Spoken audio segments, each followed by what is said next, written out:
Nuevamente la bienvenida a todos los que acaban de sintonizar este programa El Poder de la Mañana a través de Canal 35 Telecontacto, y que naturalmente tendremos una repetición a partir de las 11 en diferido a través de Galaxia TV. Y naturalmente ahora también estamos en el aire a través de Radio Nacional 1380 para todos los radioescuchas y televidentes. Tenemos con nosotros nuestro invitado, don Andrés Villini, de Villini Asociados.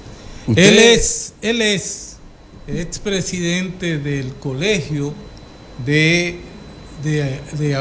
Contadores Autorizados. Contadores CPA. Pero además de eso es una persona, un ser humano a quien yo admiro, empresario, una autoridad en el campo de la auditoría, de la contabilidad, pero sobre todo es mi amigo, a quien yo siempre he respetado y he querido por sus dones como persona, como ser humano. Saludos, buenos días. Bueno, buenos días, darle las más sinceras gracias por la invitación. Mi saludo especial, por supuesto, a Fran Burgos, sí, y por supuesto a mi amigo José Checo, un compañero que estuvo con nosotros igualmente en un espacio de televisión también por varios años.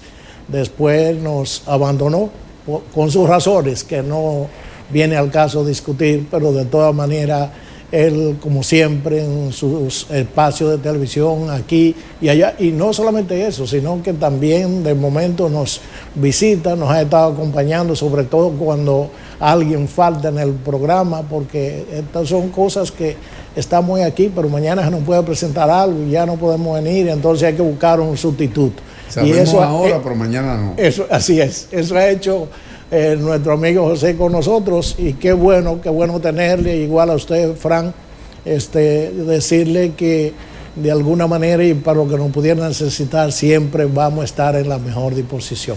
¿Usted me puede hacer una definición para nuestro público que no conoce de lo que es un CPA, o sea, contador público autorizado? ¿Usted me puede hacer una pequeña disección de lo que significa eso? Por supuesto. Y dentro de la política económica del país también. Sí, bueno, vamos a delimitar una cosa de la otra. Exacto. Porque una cosa es la profesión del contador y otra cosa es la situación del país y del Estado.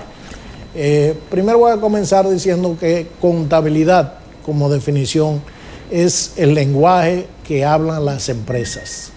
Es la contabilidad la única forma que tienen los accionistas, los empresarios, de poder conocer cómo andan sus operaciones, conocer cuál es el resultado de las operaciones, asimismo los cambios en el patrimonio, el uso del flujo del efectivo y, por supuesto, el estado de situación financiera de una empresa en una fecha determinada.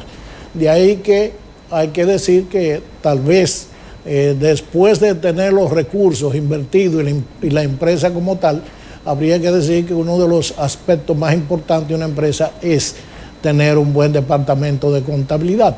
Pero la contabilidad tiene que ser oportuna, confiable y creíble. ¿Por qué? Porque, bueno, si no tenemos un buen departamento, que en ocasiones no siempre se puede tener un departamento, pero por lo menos usted pudiera tener un buen contador con el conocimiento suficiente como para preparar los reportes que le pudieran servir a la gerencia para tomar las decisiones adecuadas en el momento preciso.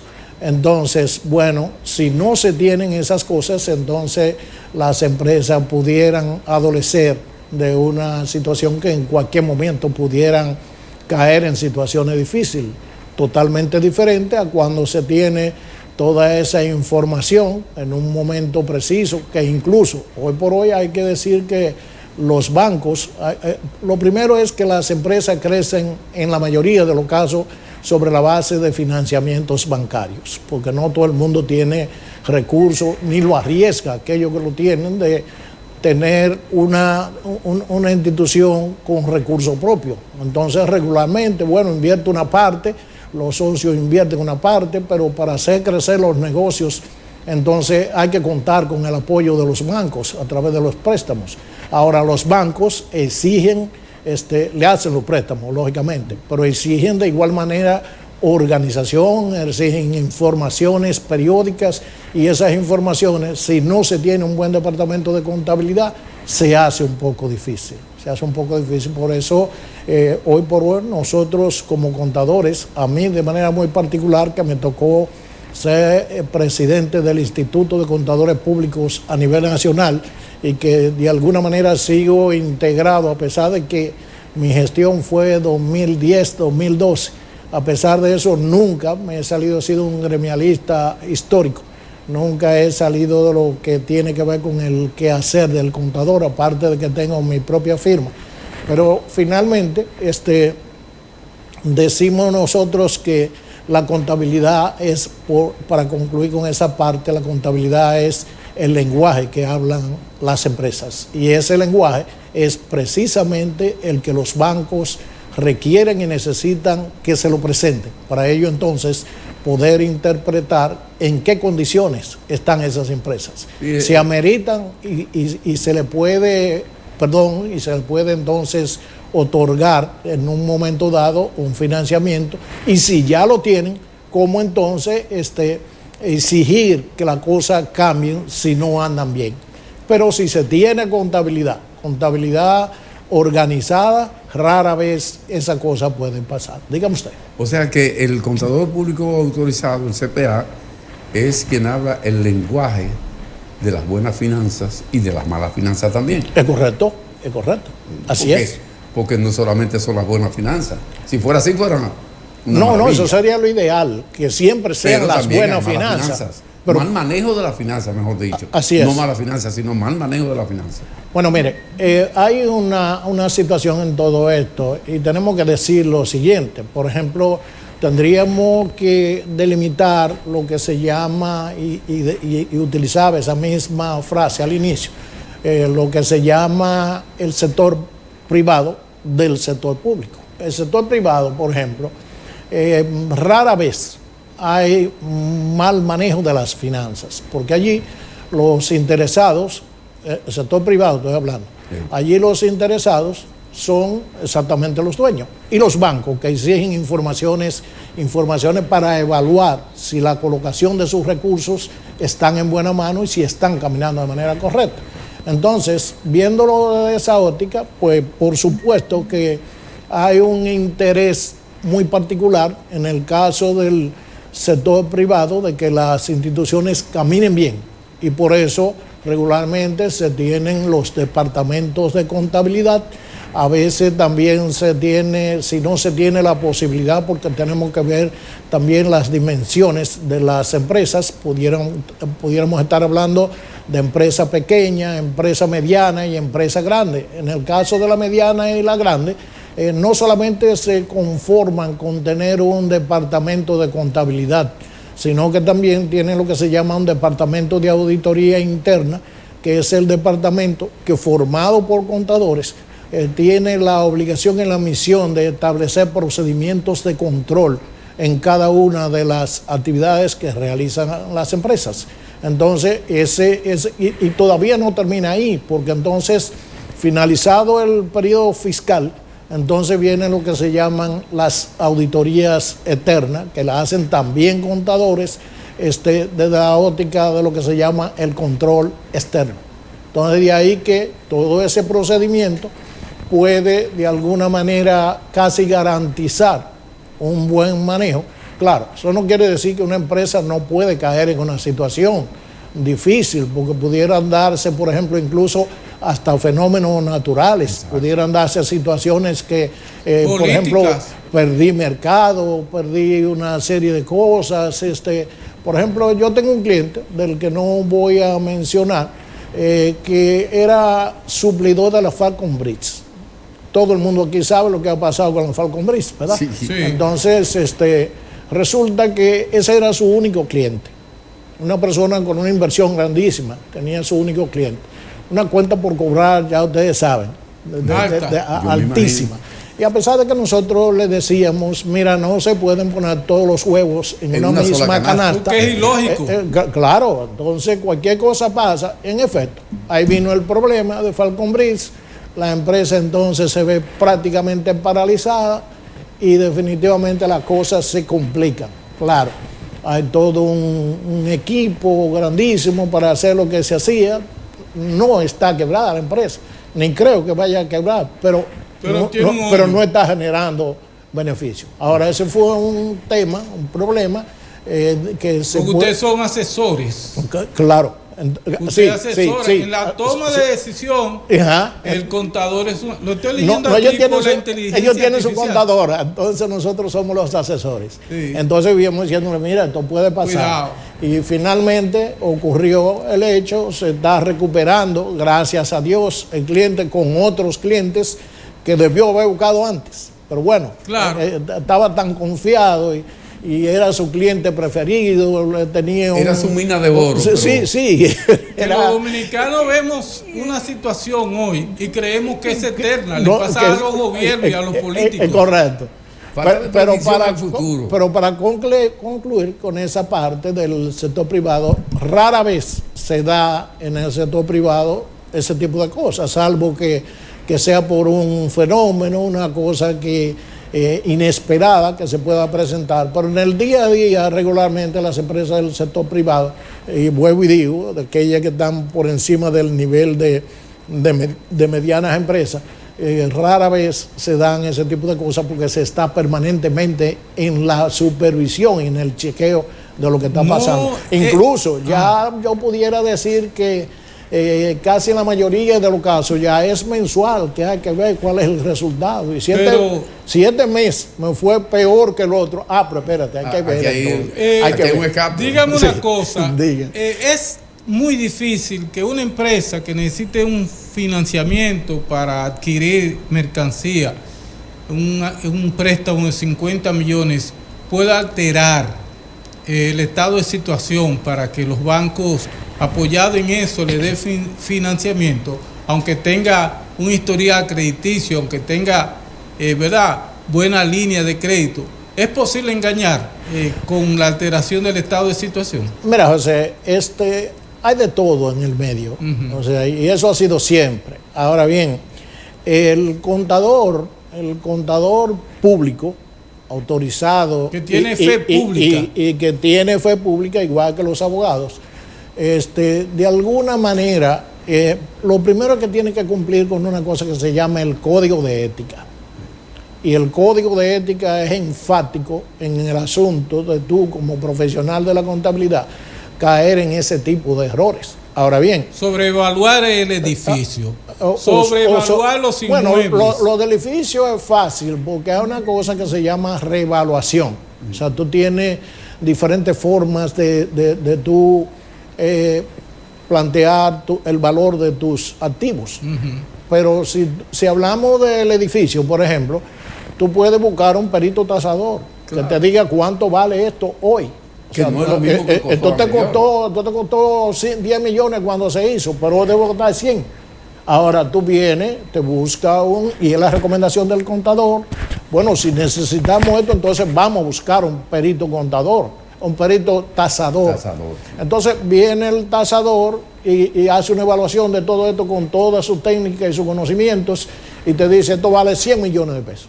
Entonces el contador... Yo estoy pidiendo 50. Pero con ese... No, porque acuérdate que tiene otros bienes. Pero aquí nada más estamos hablando del edificio, en este caso. Entonces el contador con ese informe emitido por el tasador puede hacer un registro contable en la contabilidad previamente autorizado por la gerencia, que fue vale decir, el que mandó a hacer la tasación. Entonces ya sus activos crecen en ese monto, pero no se queda ahí. O sea, el contador tiene que poner una nota, allá dice que ya los activos no están registrados al costo, sino al costo de revaluación, al costo de realización en la fecha de... Que hace 5 años costaba tanto y ahora cuesta 100. Ahora cuesta 100. Ahora, con eso, tú le llevas eso al banco, el banco hace una revisión, una evaluación y se da cuenta que sí, que eso está avalado con un informe y que realmente tiene ese valor, ese inmueble. Y sobre la base de eso te puede prestar. Pone el edificio y todo lo demás en prenda. A soltar el dinero, por ejemplo, un préstamo de 50 millones. todo el edificio y toda la mercancía, todos los muebles, Ajá. quedan como prenda. Claro, para garantizar el pago. Depende de muchas cosas, porque ya esas condiciones son en función de qué tú le vas a poner al banco. Porque pudiera ser que tú le digas al banco, bueno, mira, yo quiero un préstamo para capital de trabajo. Entonces, ese capital de trabajo, ahí incluye el inventario, las cuentas por cobrar, digamos que los activos corrientes. Entonces ahí ya no entra la edificación. Ahora, si es un préstamo hipotecario, entonces ahí sí ya está sobre la base del inmueble. Entonces todas esas cosas son parte del accionar de las empresas en el sector privado, y que definitivamente una buena contabilidad, una buena información en tiempo oportuno y creíble, porque todo, para que sea creíble, primero hay que ver la calidad moral del contador, porque hay contadores que son mis colegas, pero que no pertenecen al instituto o al colegio. O sea, que andan por ahí. Y bueno, lamentablemente algunos, como en todo en toda la disciplina, cogen y te sellan un estado financiero y se fue. Pero realmente ya eso, yo diría que en nuestro mercado, en nuestro país, ya eso es muy limitado, por no decirlo de otra manera, porque ya a los contadores se le exige, cuando se le entrega el S4, se le exige que esté inscrito en el instituto. Hay que decir que el Instituto de Contadores Públicos Autorizados de la República Dominicana es la primera profesión colegiada y que está amparada en una ley, la ley 633 y el decreto 2032, que le da facultad para poner en práctica esa ley. De manera que son muchos los asuntos hoy por hoy la contabilidad. No obstante, ustedes dirían, bueno, pero ¿y por qué se ven tantas cosas en el sector público, por ejemplo? Iba para allá. Que no es, bueno, pues te me adelanté, José. Pero, sí, yo sé que usted ha tenido funciones públicas aquí en Santiago y a nivel nacional. Estuvo en EGI, estuvo aquí como encargado de la oficina, yo no sé si en calidad de viceministro de Industria y Comercio. Industria y Comercio, Molino del Norte. Molino Dominicano. EGI, ¿y cuál otra?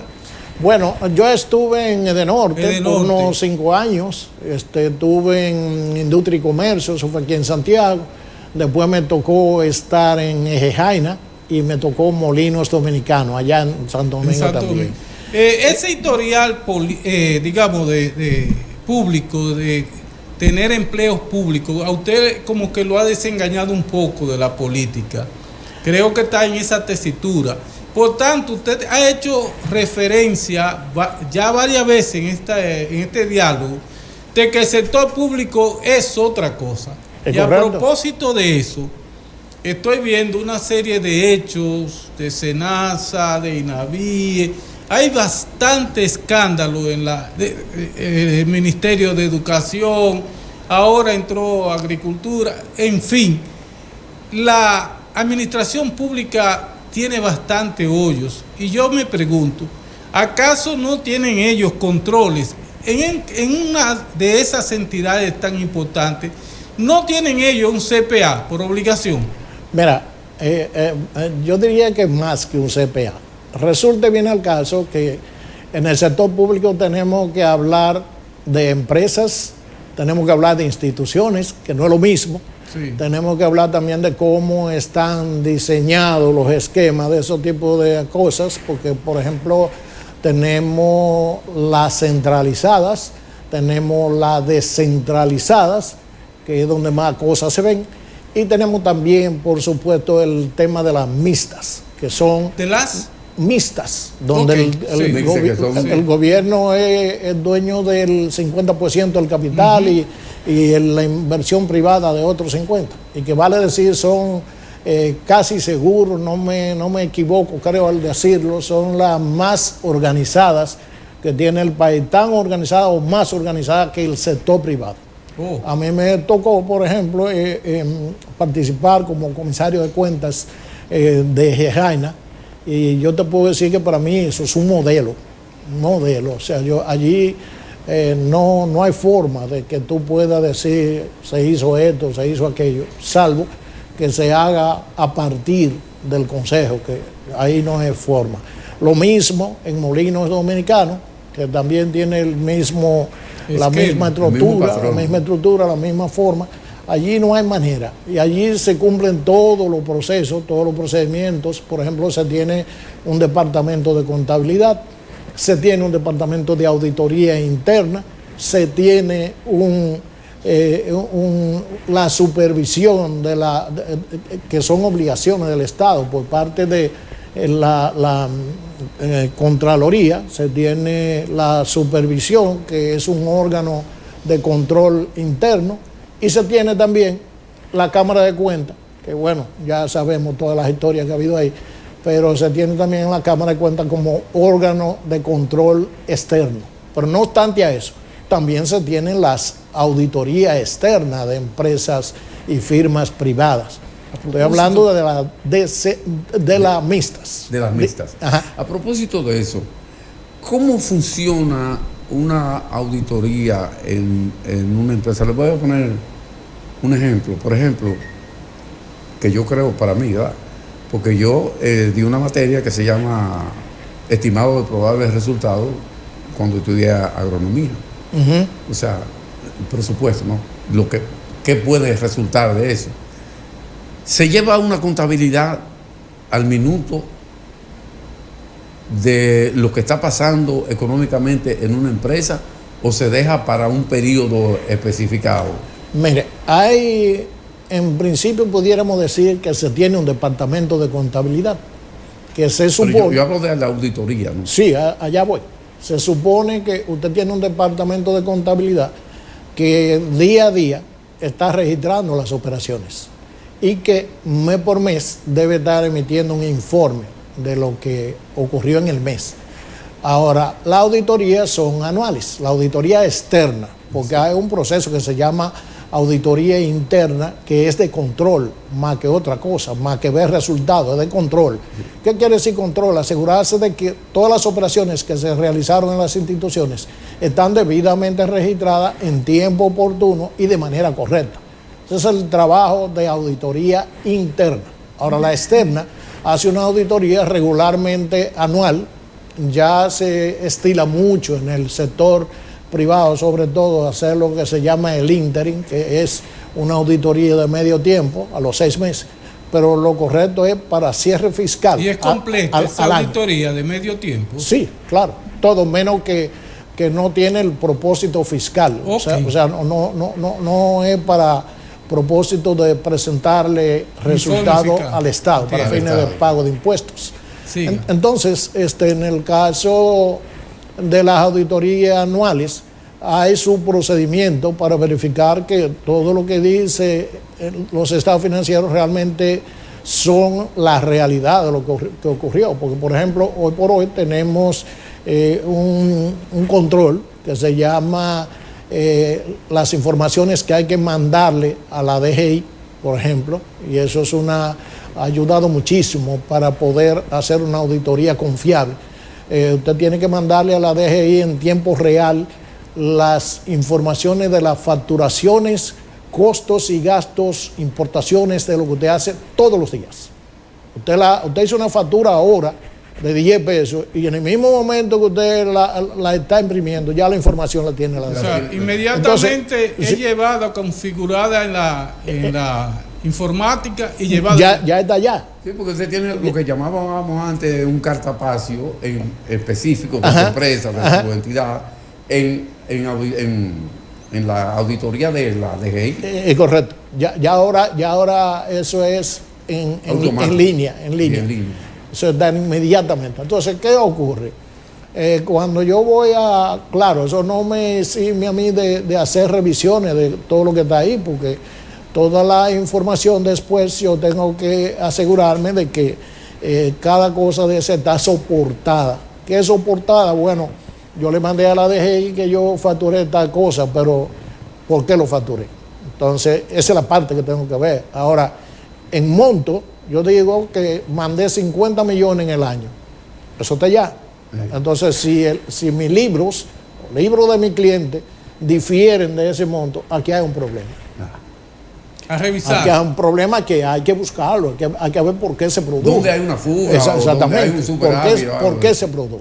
Entonces, de ahí que para hacerlo de la auditoría, para responderle la pregunta suya, realmente hoy se hace más fácil, es más confiable, más segura la información por todo eso. Lo mismo que los costos y gastos, por ejemplo, la nómina. Usted hace la nómina y la nómina inmediatamente usted la manda a la Seguridad Social. En el mismo momento que la manda, directamente cae en la DGI. Entonces, usted no le puede decir en los estados financieros que usted pagó 40 millones de pesos de salario en el año, si usted lo que mandó fueron 25 a la Seguridad Social. No. Hay un problema. Acá, me he dado cuenta, por ejemplo, que las instituciones públicas tienen sus parámetros, tienen sus líneas de acción. Sin embargo, llega un mequetrefe que lo nombran como director o presidente de esa institución y si le da la gana rompe todas las líneas habidas y por haber. Rompe con el monto de la deuda asignada. Quita todos los suplidores que tiene esa entidad con precios regulares, que la empresa marcha bien y sin déficit. Pero llega un tipo avaricioso que quiere hacerse con un dinero y mete canchanchanes como suplidores. Mete 100,000 gente en la nómina y ese es el factor que está llevando a muchas instituciones aquí, esos jefotes que no respetan ninguna norma, inclusive hasta las auditorías hacen que tomen otro curso porque son aliados del presidente, como pasó con un amigo suyo que era presidente, Danilo Medina, que se vio envuelto en problemas por consentir a un grupo y hoy está prácticamente en el escarnio público. Y fíjese que a su ingreso al poder dijo que hasta por rumor iba a accionar. Sí, y bueno, pasaron muchas cosas. En un momento dado dijo, ¿qué corrupción? ¿De cuál corrupción usted me habla? Sí. Y luego estaba todo el mundo preso. Pero bien, no había llegado ahí todavía porque, claro, yo soy un poco cuidadoso en mencionar nombres específicamente. Usted dijo amigo suyo, pero bueno... No, de lejos. Sí, los amigos políticos. Me disculpa, está bien, por esa inferencia. No, fue un chiste de viernes. Sí, los amigos políticos, que son amigos tuyos en un momento, pero ya después no lo son. Entonces... El tema es que cuando hablaba de las definiciones de los tipos de instituciones y empresas en el Estado, yo hablaba de 3 tipos. Pero aquí está pasando lo mismo. Voy para allá. Yo hablaba de 3 tipos de instituciones: las centralizadas, las descentralizadas y las mixtas. Solamente tuve la oportunidad de hablar de las mixtas. Ahora, las centralizadas, realmente que son instituciones. Rara vez ahí se puede hacer muchas cosas. Ahora, las descentralizadas, ocurre que a pesar de que se tienen, porque el país, déjeme decirle, está supuesto a trabajar contabilidad sobre la base de lo que son las normas internacionales de contabilidad. En el año 1999... Normas internacionales. Sí, en el año ISO que es en el mundo. Entonces, ISO 9000, por ejemplo, uno que yo conozco de viejo, ISO 9000. Sí, pero ISO 9000 es control, no es norma. O sea, eso es control, eso es para establecer controles. Okay. Entonces, en el caso de las normas, que son las normas, las NIF, son las normas internacionales de información financiera, que antes eran NIC con C, que eran normas internacionales de contabilidad. Realmente, sobre la base de eso, el país está supuesto a trabajar en cumplimiento de esas normas. Y hay otra que se llama la norma NIAS, que son las internacionales de auditoría, que difieren de algunas cosas. Claro, las NIAS tienen que observar totalmente la aplicación de las NIF, o sea, la de contabilidad. ¿Se cumplía la de contabilidad? Entonces, aplicamos auditoría. Porque si no se cumplieron la de contabilidad, no hay nada que hacer en auditoría. No. O sea, en auditoría lo único que habría que hacer en ese caso es hacer una cantidad enorme de notas, que es con lo que se cuida el auditor, de que, bueno, la empresa incumplió aquí, incumplió allí, incumplió allá, Y tú decías que hasta el auditor, vuelvo y digo, si el auditor tiene criterio, como es la mayoría de los casos, y cumple con lo que establece y requiere el código de ética, rara vez se va a prestar para ese tipo de alterar cosas, libros. Ahora, ¿qué es lo que va a hacer el auditor en ese caso? Va a crear una serie de normas, de comentarios, lo que le llamamos las notas, que te dicen en un estado financiero que al final de cuentas no te va a servir para nada, porque ahí lo que hay son 80,000 definiciones de cosas incorrectas, si pasa, ¿verdad? Entonces te dice, no, mira, las compras, por ejemplo, no se hicieron los procedimientos de licitación, no se hicieron, bueno, en fin, cada cosa. Después del palo dado, nadie lee eso. Así nadie lo va a saber. A veces va preso. Lo único que hace el auditor es que deja evidencia de que no lo dejó pasar por alto. Ahora, ¿dónde van esos informes después?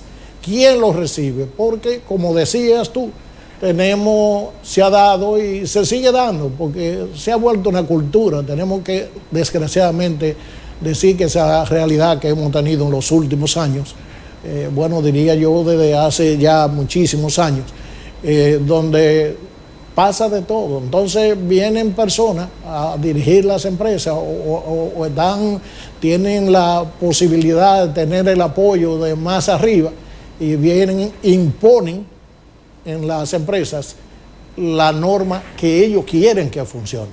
Entonces allí ya realmente se va por el piso el criterio del contador, se va por el piso las normativas, se va por el piso el criterio del auditor interno, y bueno, hay que hacer lo que dice. ¿Y qué puede pasar entonces? De todo pasa. O sea, en muchos casos, muchos contadores, muchos auditores han dicho, no, yo aquí no puedo continuar, porque yo sé que aquí va a haber problemas. Mejor pongo la renuncia y me voy. Eso pasa. Entonces, pero hay otros que por su condición misma, un país donde el empleo no es tan abundante como que tú puedas decir, yo puedo conseguir un empleo con este mismo nivel de salario o algo más alto. Bueno, tengo que esperar, déjame ver qué pasa, porque tal vez se lo llevan a él primero que a mí. Entonces, bueno, ahí la cosa puede cambiar. Todas esas cosas pasan, y por eso es que todos esos escándalos que en ocasiones uno escucha hablar por ahí, tú dices, caramba, ¿por qué se dan estas cosas de momento? Entonces, mire el último, el escándalo de Senasa. Recordará aquello no tiene madre.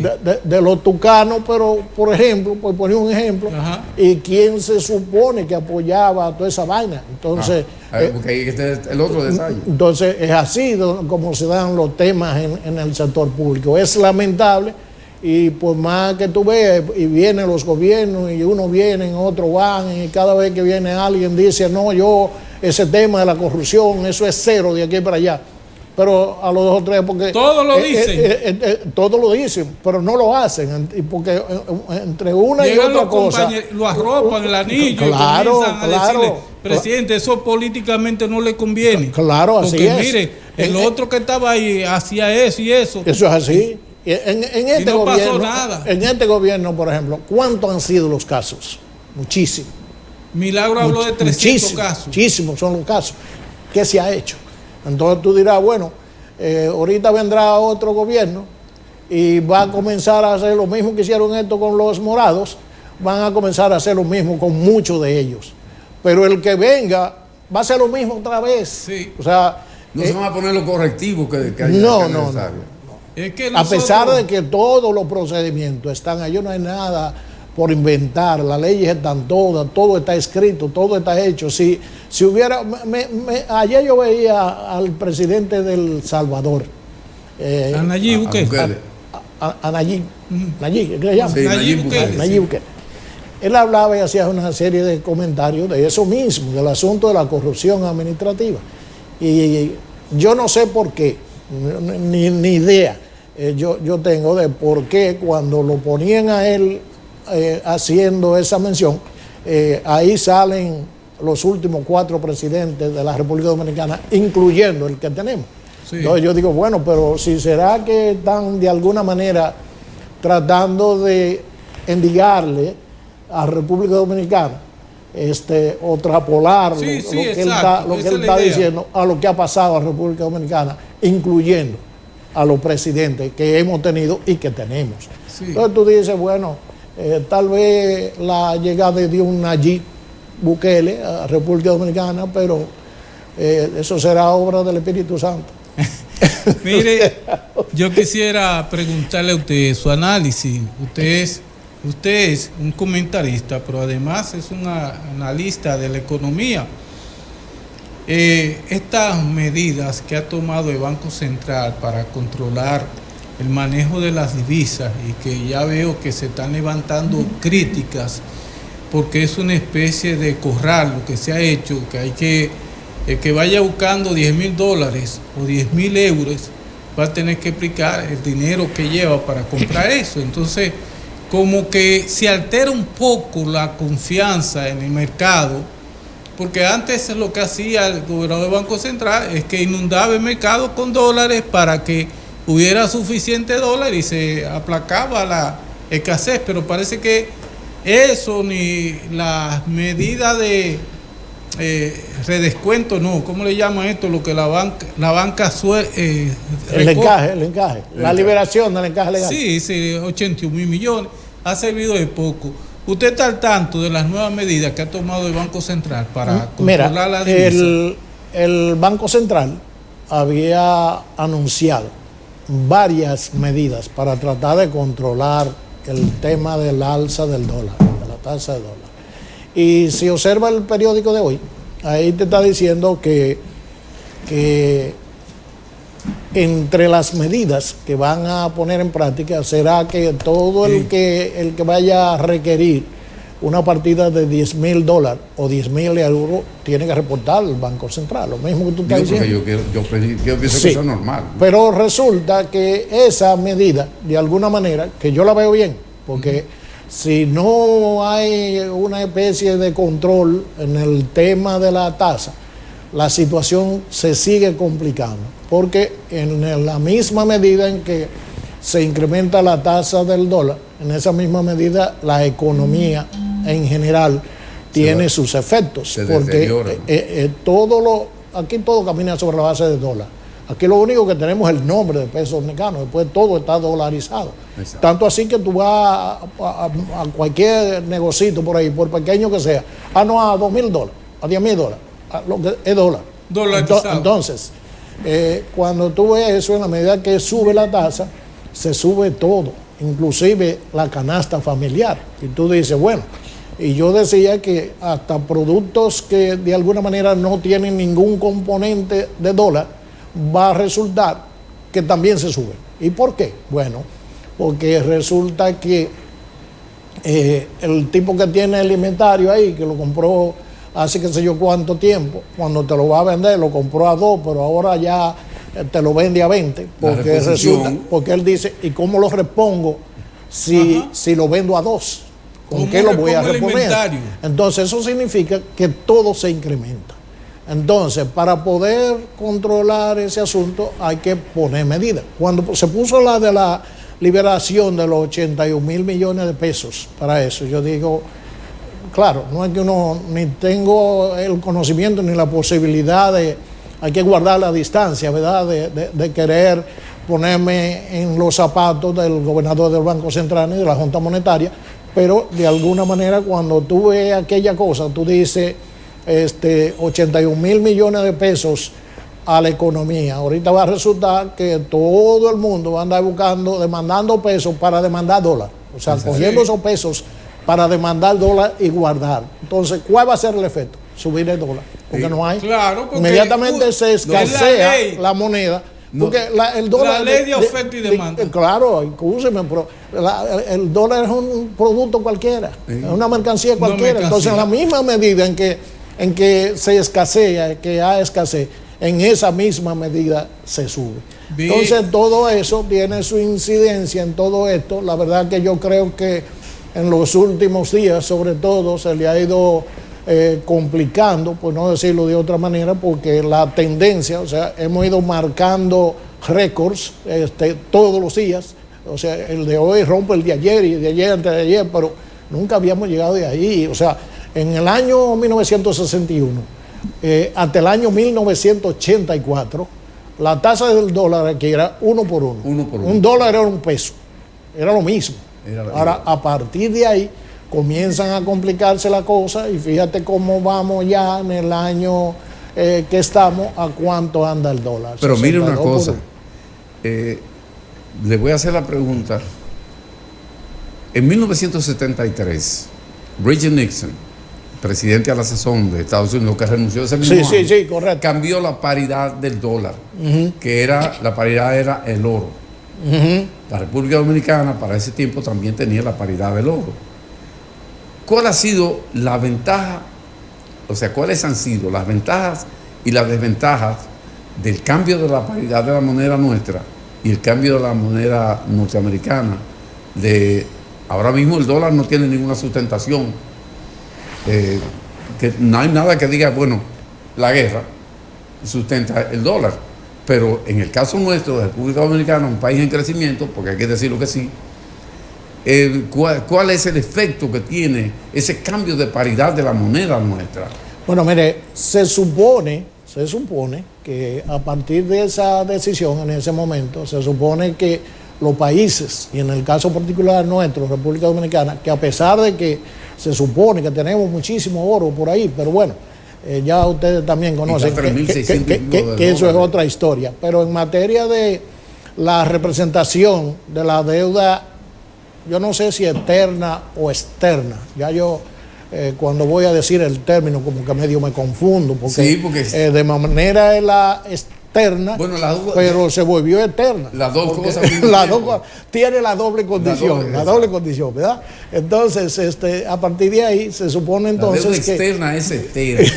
Sí, así es. Entonces, a partir de ahí se supone que el respaldo de esa deuda era la reserva de dólares en el Banco Central. O sea, se supone que el Banco Central debería tener dólares allí suficiente como para, lo cual sabemos que no es así, porque si fuera así no tuviéramos esa deuda, una deuda en crecimiento año por año, porque resulta que el presupuesto nacional aquí es deficitario de todos los años del mundo. No solo el presupuesto. Desde antes de que naciera esta isla. Sí, ya era deficitario. Hay un problema que fue destacado por los economistas de mayor renombre en el país, que no es solamente el presupuesto de presupuesto, valga la redundancia, sino que hay un déficit de recaudaciones que está en el 14%, el cuasi fiscal y el gasto corriente que son los gastos ordinarios del gobierno para sustentar la plataforma del Estado. Es correcto. Entonces, eso también implica coger prestado y que haya una devaluación, porque mientras más se coge prestado, más se constriñe el Producto Interno Bruto y el mismo presupuesto, que no podemos ni pagar luz. O sea, hay un problema grave en la economía. Y se le estaba diciendo al gobernador del Banco Central que no mirara solamente que la prima se estaba corriendo, porque ahora estamos en una fecha donde los empresarios demandan más dólares porque hay que abastecerse para el inventario de fin de año. Hay otros factores, y el hecho de que la gente del FMI esté aquí hablando que en todos los sectores nacionales implica que el problema no es una visita normal. Parece que le van a sugerir algún tipo de programa para elevar, aparte de la reforma fiscal que se ha vuelto a hablar, Pajín habló de ella. Claro, y que es una necesidad, vale decir.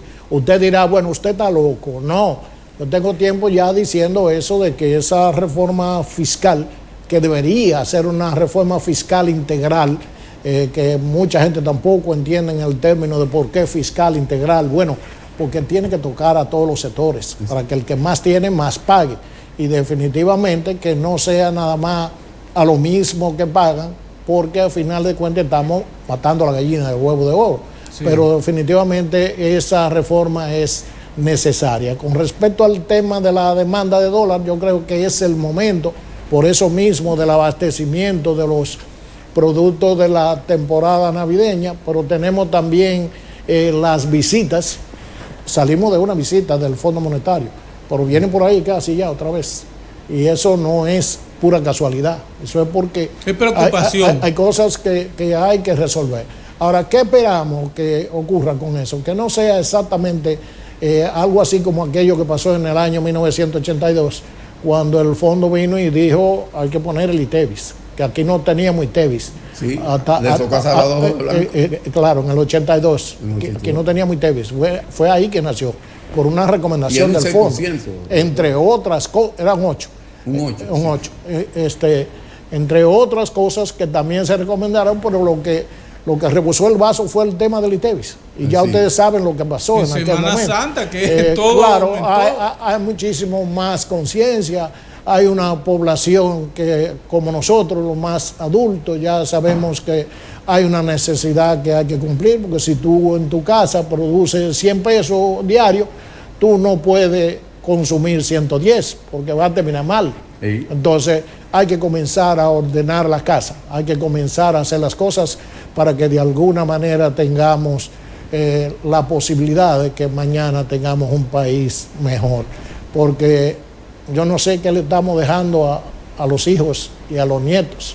Hay gente terco como yo, por ejemplo, que a pesar de tener la posibilidad de vivir en otra parte del mundo, sigo aquí, porque creo que hay que luchar por mi país y hay que luchar para que las cosas caminen bien en algún momento. Yo tengo una última pregunta ya, y es una pregunta que tiene que ver con el manejo del comercio mundial.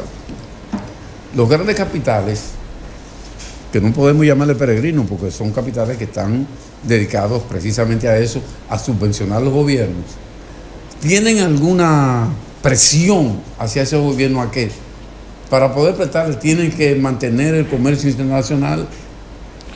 Bueno, no necesariamente, yo no tengo, digamos, la respuesta correcta de qué pasa en otros países. Ahora bien, por ejemplo, con los países con los que nosotros hacemos negocio, en este caso Estados Unidos, porque nuestro principal socio comercial en algún momento era Haití, pero ya todos sabemos.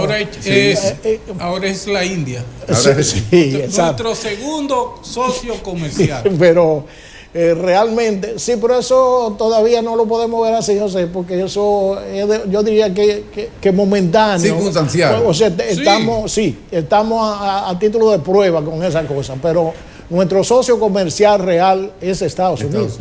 Ahora, ¿qué es lo que hace Estados Unidos con sus países, que no es solamente con nosotros?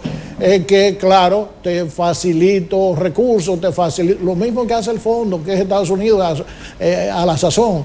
Te facilito los fondos, pero tú tienes que cumplirme con determinados estándares.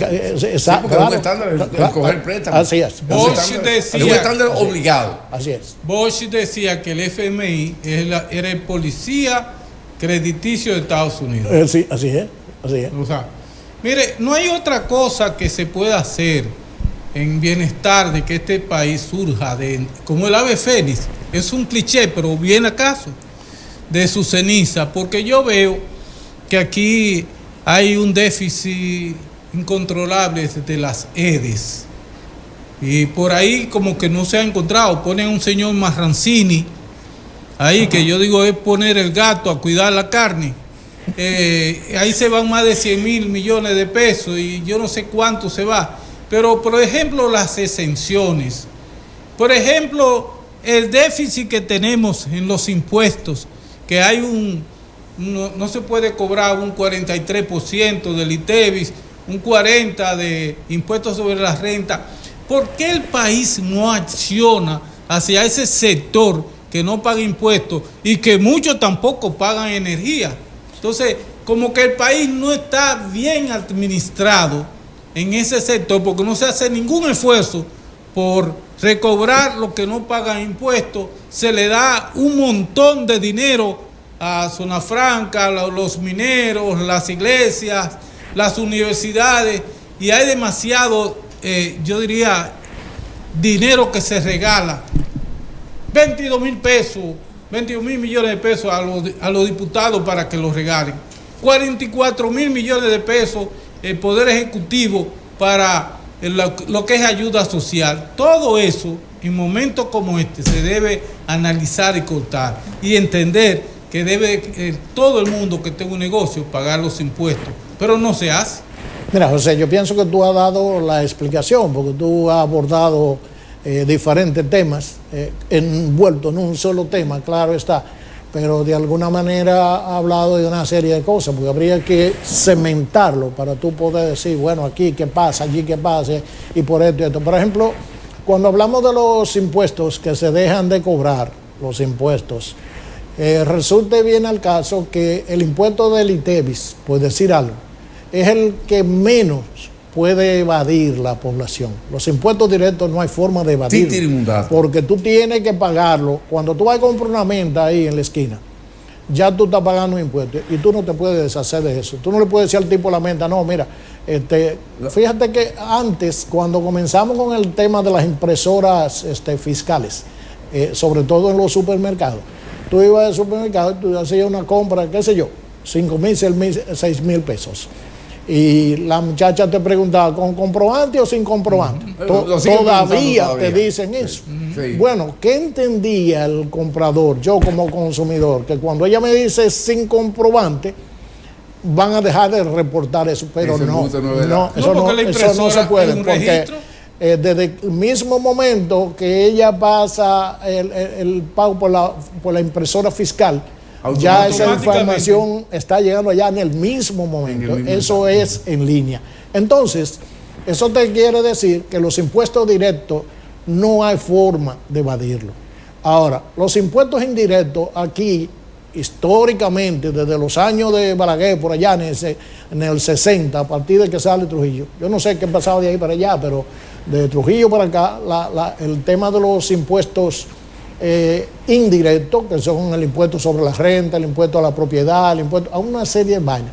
Resulta bien al caso que ha habido una evasión de un 40% promedio en estos últimos tiempos.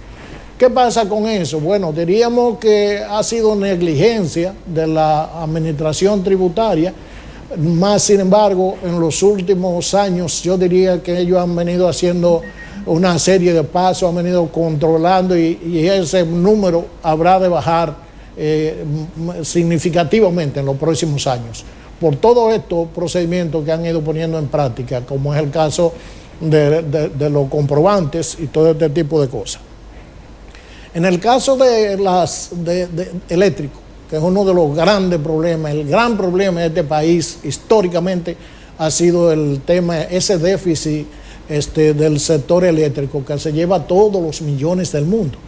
La verdad es que a veces uno no comprende ciertas cosas. Por ejemplo, por allá por el año 2010, la pérdida técnica, que son las pérdidas que se generan por mala conexión y ese tipo de cosas, andaban en un 27% promedio.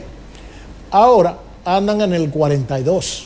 Entonces tú dices, pero por Dios, ¿y cuál es la tendencia? O sea, ¿para qué que estamos trabajando? Para estar cada vez peor.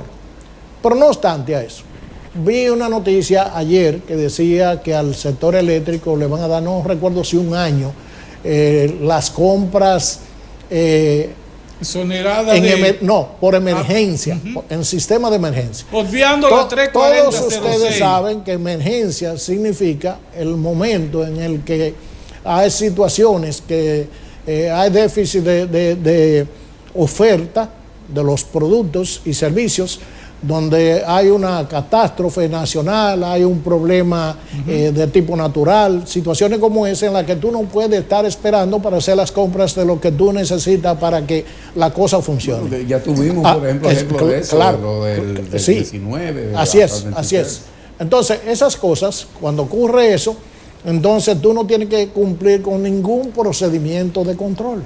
Entonces tú te preguntas, en estas circunstancias que estamos, donde hay una queja generalizada, ¿será esa la razón? Una queja generalizada de la población, porque el país está apagado.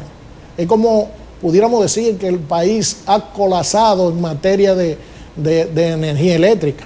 Entonces, ¿hacia dónde vamos? O sea, ¿qué está significando todo eso?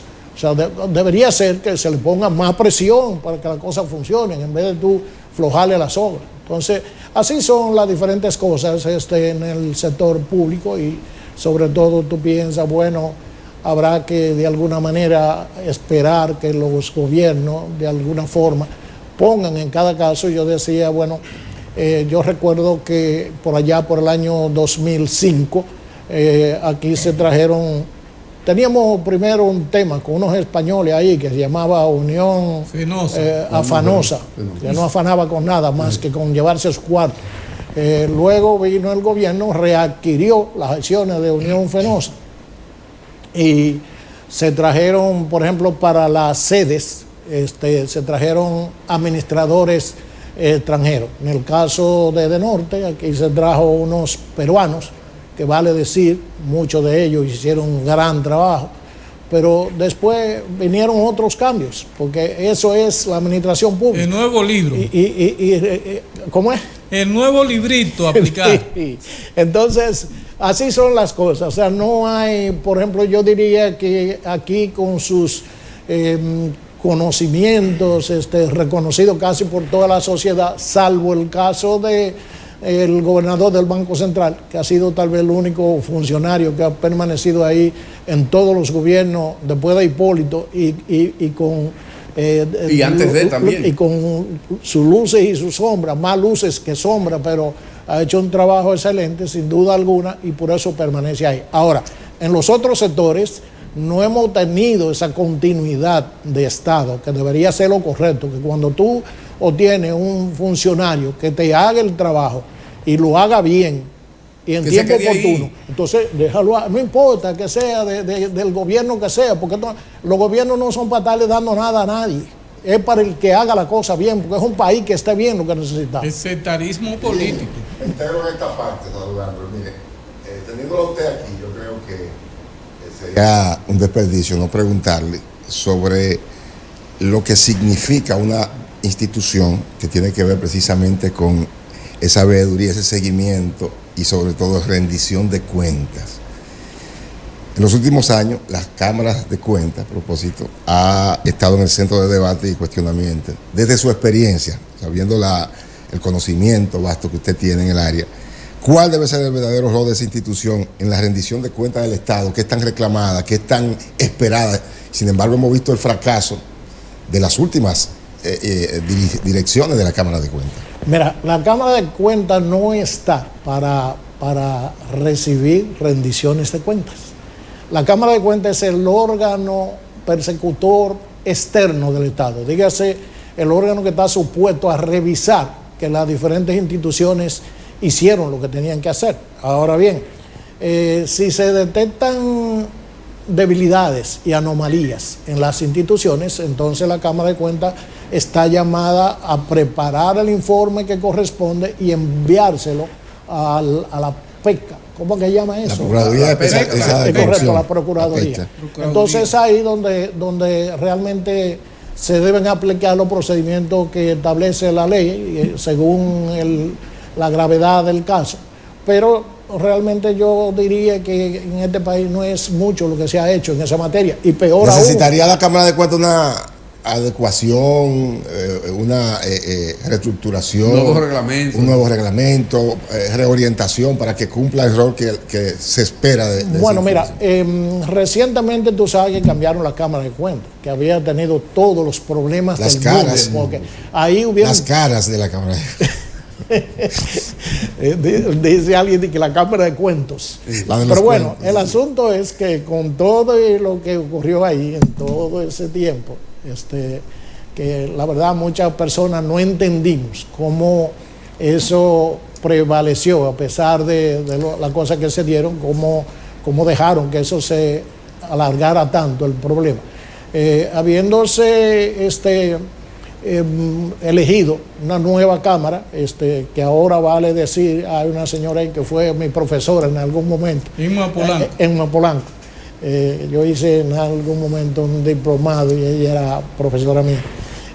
Yo pienso que doña Inma y el equipo que le acompaña son personas con un altísimo nivel profesional, mucha credibilidad, pero que además tiene una digamos, un buen manejo de la ética. Y yo creo... Hay una campañita contra ella. Sí, en sí. un canal. ¿Usted lo ha escuchado? Sí, es correcto. Bueno, para adelante. De todas maneras, yo todavía tengo la confianza de que ella, con la sapiencia que le acompaña, pudiera, tal vez, aunque con sus limitaciones, porque llegan ahí con todos los problemas del mundo, todo estaba ahí. Entonces ahora hay que fajarse a reorientar y a reorganizar todo aquello. Y yo creo que doña Emma puede hacer un buen trabajo. Habría que esperar, vamos a ver, ojalá sea posible. Yo no creo que sea una institución, salvo que se produzcan problemas de carácter interno, como se dieron, con Ramírez. ¿Ha cumplido en algún momento la Cámara de Cuentas? De Janés Ramírez. ¿Ha cumplido en algún momento la Cámara de Cuentas con su rol de ente fiscalizador independiente? ¿Ha cumplido? Cuando la doña, como le digo yo, Liselot, estuvo ahí, se hacía un buen trabajo. Esa fue la que dijo... Mire, aquí hay un boquete por donde se va otro presupuesto nacional. Sí. No sé quién estaba gobernando, pero lo dijo. Sí, lo dijo. No, esa señora realmente tenía el talento de la dirección de la institución. El carácter para decir una cosa así. Así es. Pero la Cámara realmente, yo diría que basta el conocimiento y la intención.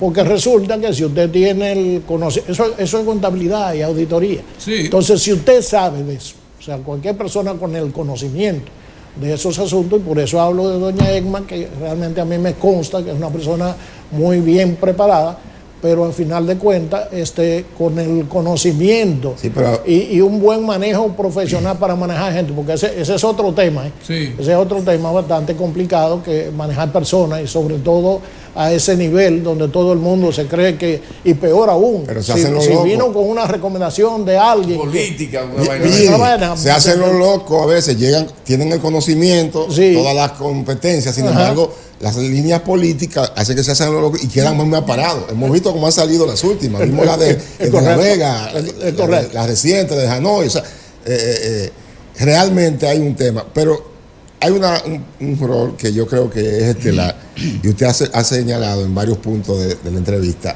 la ética, que es vital la ética en esto. Entonces, si no hay ética, no hay funcionabilidad ¿qué cree en usted? ninguna de las instituciones. En nada. Inclusive la autoética. En la personal. ¿Qué rol usted cree que debe jugar entonces la academia en esa parte de la ética para fortalecer la ética y la preparación técnica a los nuevos contadores públicos? Porque ciertamente usted lo ha dicho en varios momentos, la ética.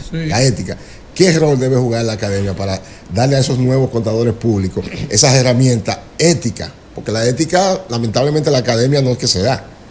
La ética viene de más allá, que viene que ver con la formación, los valores que le inculcan en el lugar. Sin embargo, en la academia se fortalecen. Mire, la ética es un asunto que viene desde la formación misma del ser humano. Del hogar. Desde el hogar. Sí.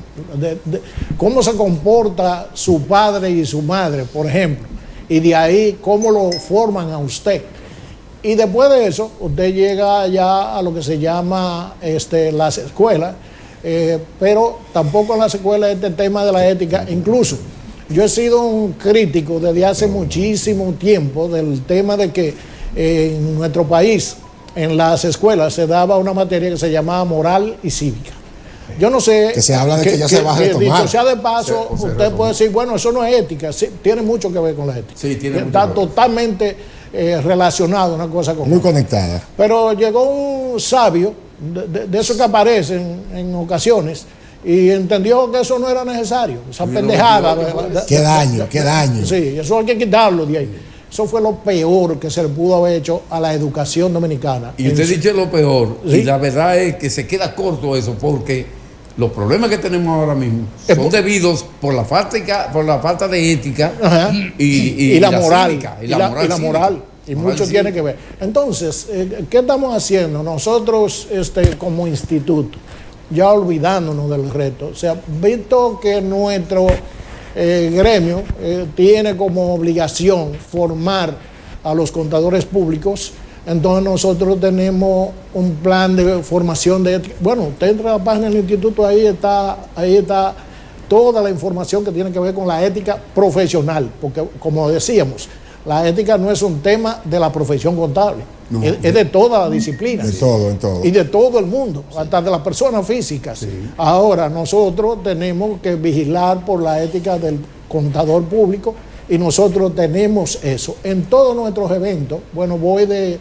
expositor el próximo día 4 para Higüey, y realmente a mí me toca el tema de control de calidad de la profesión y me toca igualmente el tema de la ética profesional. Le deseamos mucho éxito para allá. Gracias, no gracias. No queremos forzarlo, pero yo le voy a hacer una pregunta maliciosa. A propósito de la ética, ¿cómo ve mi amigo querido y sincero Andrés Villini la ética en la administración de Donald Trump? Mire, yo soy... Lo veo macujeando, amigo. Sí, le voy a explicar por qué también. Mire, yo soy ciudadano norteamericano. Por eso le hago la pregunta. Entonces, y sé que usted también... No se le ve viso de dictador a Donald Trump. ¿Cómo es? Viso de dictador. Es correcto. Actitudes. No, eso está de más. Usted está desengañado. Eso lo ven a dar los niños. Usted está desengañado de Trump. Ahora, el tema es que a mí los temas de Donald Trump, particularmente. Usted y yo discutíamos mucho en el programa. Te digo una cosa, yo no tengo miedo, pero no me gusta tratarlo de Lo entiendo perfectamente. Puedo decirlo de alguna manera. Estamos iguales. Lo entiendo perfectamente. Mire, no, yo soy porque residente, pero... Es que por allí los escenarios se han complicado demasiado. Se han complicado mucho. Aranceles, atropellos, amenazas. Mire, a propósito, ¿sabes que Donald Trump estaba amenazando a Lula da Silva por la condena? Estaba condicionando la condena de Bolsonaro, diciéndole, tú verás lo que te va a pasar por esa condena. 27 años le cantaron. Sí, pero es que yo creo que hay un error en esa opinión de él, porque resulta y viene al caso que en todos los países los poderes están divididos. Tenemos poder político, poder ejecutivo, poder judicial y poder legislativo. Entonces, ¿quién es que condena a una persona? No es el presidente. Se supone que hay un tribunal. Que hay un tribunal. No, pero estaba amenazando a los jueces. A los jueces condicionándolo. Tuvo que hablar Lula que allá en ese país. Pero tampoco ese es el procedimiento, porque lo que tiene que hacer es, si Bolsonaro entiende que es injusta la condena, lo que tiene que hacer es apelarla. Entonces el procedimiento está ahí. O sea, no es cuestión de amenaza, porque ¿qué vamos a hacer? ¿Qué vamos a hacer con las amenazas? ¿Y qué usted quiere? ¿Un cabeza hueca como el que está en Estados Unidos? Bueno, sigue tú por ahí. Sácame de ese lío. Ya, finalmente, yo creo que sería desaprovechar la oportunidad, sin pedirle a usted, que le envíe que le envíe un mensaje a esos jóvenes estudiantes de contabilidad que sueñan con ser CPA, que aspiran a colocarse tanto en lo público como en lo privado. Hay diferencias. Pero que antes, a propósito que mencionó eso, párela ahí. Tengo un amigo que trabajábamos juntos en la revista tempranito, el ingeniero Andrés Tillán. Recuerdo que él hablaba mucho y yo quisiera que venía ahorita, cuando dándole seguimiento al programa, que usted me diga, él siempre hablaba mucho, que él conocía mucho de que en el sector que usted decía que no se da tanto, en el sector privado, la corrupción administrativa. Y él hablaba de cómo aquí las empresas, y que él la conocía porque él estaba muy vinculado, cómo se hacía la doble contabilidad y que la empresa privada tenía más corrupción, decía él, que la empresa pública, que las instituciones públicas, y que utilizaban mucho lo de la doble contabilidad, ¿verdad? No me puedo ir sin hacer esa pregunta, que el ingeniero Tillán siempre la citaba y la desglosaba ampliamente y desafiaba inclusive a que lo llevaran, que él le podía probar que eso era así en muchas instituciones privadas. No los clientes de Villini. Mira, no tengo ninguna limitación a responder eso. Mira lo que pasa. Yo me imagino que cuando ese joven se refería a ese asunto, estaría hablando de la corrupción en materia de evasión de impuestos. Exactamente. Porque de hecho... A eso es a que se refería. A eso es que se refiere. Sí, a eso es que se refiere. Porque resulta que tú y yo tenemos una empresa y estamos los dos dentro de la empresa y estamos conociendo todo lo que se da, todo lo que pasa, todo lo que nos ganamos, lo que no nos ganamos y todo lo que pasó.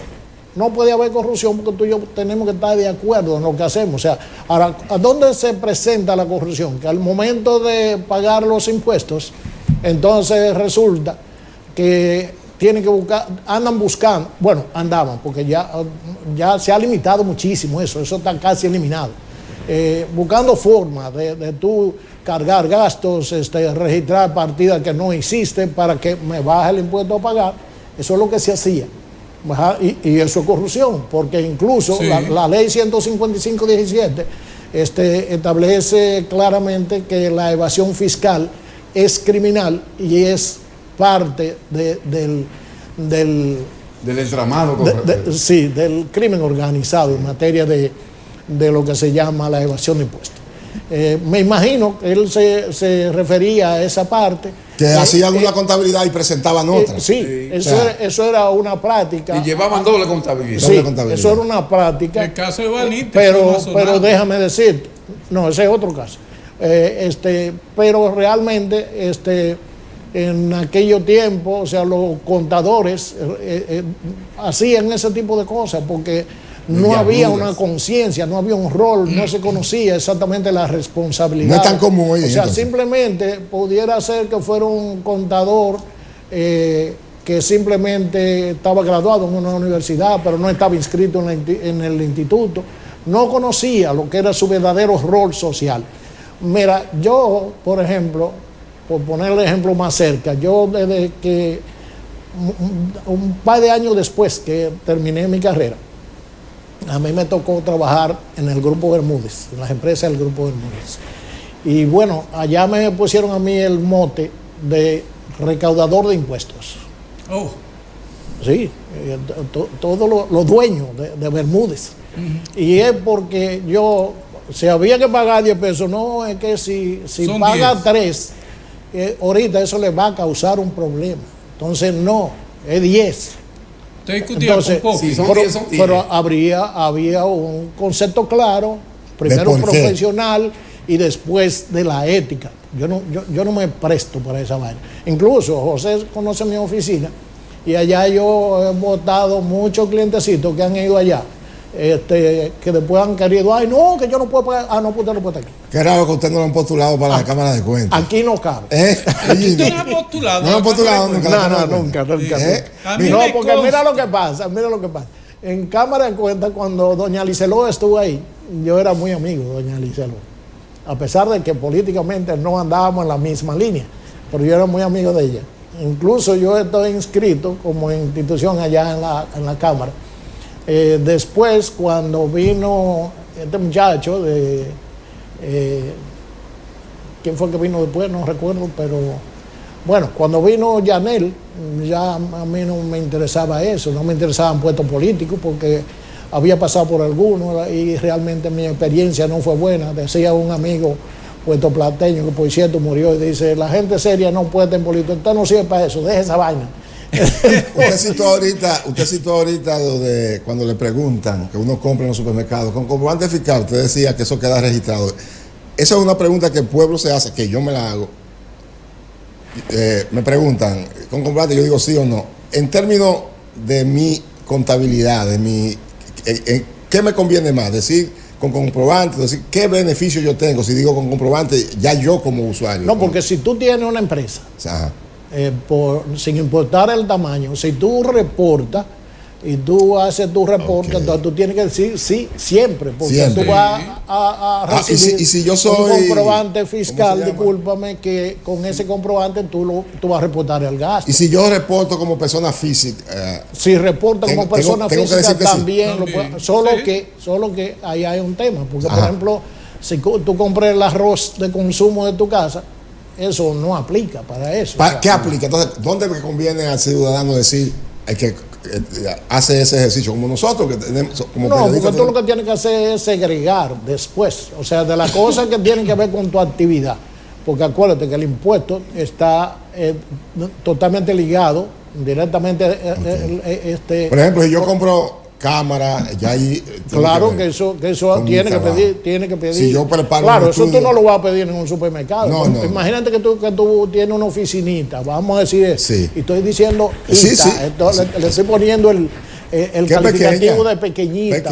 Para que se vea que no, pues si es una cosa grande, lógico que siempre va a estar pidiendo. Ahora, si tú tienes una oficina pequeña, pero tú tienes que comprar detergente, tú tienes que comprar servilletas, tú tienes que comprar papel de baño, tienes que comprar una serie de materiales que tú lo vas a utilizar en tu oficina.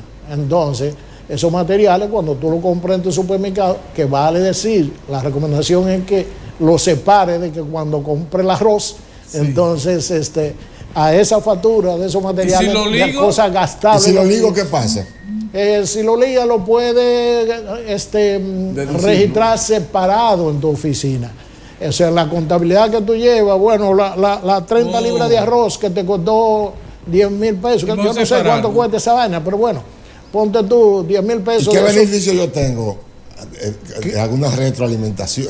Bueno, el beneficio es que lo que tú podías gastar en la oficina es un gasto para reducir impuestos. Para reducir los impuestos. Claro, el gasto. Ahora, lo que es personal, tú no lo puedes reportar ahí. Bueno, ahora sí.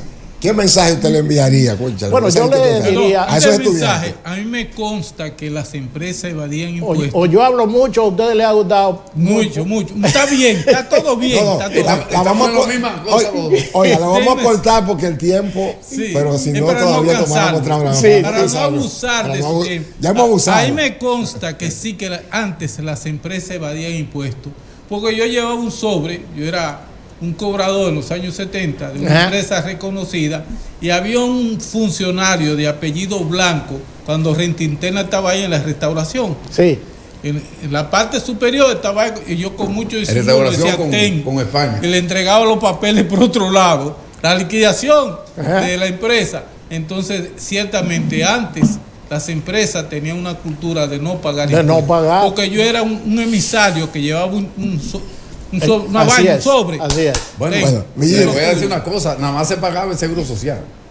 Sí, había mucha fuga. Por eso el Estado no recaudaba tanto, porque había mucha fuga realmente. Bueno, lo que pasa es que, fíjense que hay un tema en relación a eso. O sea, en lo que aquel tiempo era muy poco, tenemos que saber que teníamos una población muy limitada. Y una economía muy floja. Eso significa, de alguna manera, que una cosa va en relación con la otra. En la medida que nuestro presupuesto todos los años se sube en unos porcentajes fuera de serie, muy fuerte, hay que seguir buscando los cuartos. ¿Dónde están? Bueno, recaudar. Por eso estamos hablando de una reforma fiscal necesaria y oportuna, rápida. Bueno, que podamos seguir con ese mensaje. ¿Y tú sabes por qué? Porque no podemos de ninguna manera seguir cogiendo prestado. Hay que buscar la forma de que los recursos que necesita el gobierno o los gobiernos se generen internamente, porque no puede ser sobre la base de préstamos, porque los préstamos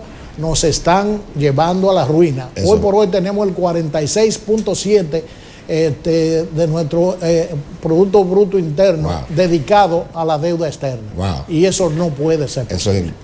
Ese mensaje. Gracias. Ese mensaje, no me falta todavía mandarle el mensaje a esos estudiantes, Villini, que están estudiando contabilidad, que están en las aulas, que sueñan con ser CPA y aportar de alguna manera al país. ¿Qué mensaje, sobre todo cumpliendo con ese dato que usted da de la ética? Mira, realmente yo en el aspecto de los estudiantes, yo he ido en varias ocasiones a dar charlas de ética a UTESA y a UAPA, a esas dos. Resulta que a mí en ese asunto hay algo que me preocupa mucho, y es que los jóvenes, sobre todo los varones, no están estudiando contabilidad. Y eso preocupa. Sí. Tú tienes 40 estudiantes en una aula y hay 38 mujeres. Digo, féminas. Yo tengo estudiantes, yo doy una materia a lo de administración y de contabilidad en la universidad, precisamente que los estudiantes aparece un varón entre 35 mujeres. Aparece uno. Sí, aparece uno. Incluso aparece uno a veces medio entre aquí y allá. que no es ni una ni otra cosa. Entonces, mira, la verdad es que hay que decirle a los muchachos, sobre todo a esos varones, porque en nuestro ejercicio profesional hay trabajos que son específicamente para varones. Por ejemplo, el trabajo de auditoría es un trabajo que uno prefiere hombres. ¿Por no, qué? sí, porque realmente tienen que trasladarse, tienen que subirse a un ETIBE, tienen que hacer Pero las mujeres hablan que no, que la liberación femenina ya tiene que hacer lo que no, hacen, ellas ¿no? dicen eso y lo hacen. Déjame decirte, yo tengo 10 en mi oficina y yo no y nada más tengo un solo varón. No son más efectivas las mujeres entonces. Oh, Dios, más serias, Yo más diría que ellas responsables. son más cumplidoras, son más dedicadas al trabajo. Y bueno, ya ni siquiera puedo hacer la comparación porque no tengo varones. Ay, ay, ay. Y cuando lo tenía, déjame decirte, tuve muchas dificultades con varios de ellos. Otros Muy no, macho, algunos. muy responsables, pero la mayoría son difíciles de manejar. Sobre todo porque ellos saben que hay un mercado, ya eso es un Mucha demanda. producto en extinción en el mercado y ellos se aprovechan de eso. Entonces, pero de todas maneras, independientemente de eso, yo le daría el mensaje de que hay que animarse. La profesión está en su mejor momento. Realmente yo diría que en términos de lo que es el pago promedio de profesionales recién graduados de cualquier carrera, está en los mejores. Y definitivamente hacemos un trabajo, diríamos, nosotros decimos los contadores, orgullosos y a veces medio ataneros, diciendo que nosotros de alguna manera somos los que manejamos el país, en el sentido de que manejamos las finanzas y sin finanzas no hay ninguna institución que funcione, ni chiquita ni grande. Por eso tú ves que en todas las instituciones hay un contador. De manera que, jóvenes, vamos a estudiar y vamos a hacerlo bien y prepárese bien en lo que usted sabe hacer, pero sin que en ningún caso y de ninguna manera descuide la ética, porque la ética es la base del crecimiento, del desarrollo y de su propio desarrollo. Bueno, muy bien, y vamos, excelente, y vamos excelente. todos hacia adelante. Muchísimas gracias, Andrés, Virginie, de verdad que una entrevista sin desperdicio. Sí, Se así nos es. quedan muchas inquietudes, pero no vamos a seguir abusando de él. Realmente hemos conversado con Andrés Virginie, expresidente del Instituto Nacional de Contadores Públicos, con quien hemos hablado ampliamente sobre un área muy delicada que tiene que ver y juega sobre todo un rol importante en nuestras instituciones. Gracias por acompañarnos. La doña está viendo el programa. Los invitamos Sí, a Es que, una ascensora ella. Bueno, a que claro. se queden ahí con nosotros, porque en breve venimos con la última parte, el último bloque de este Poder de la Mañana. Regresamos. Bueno.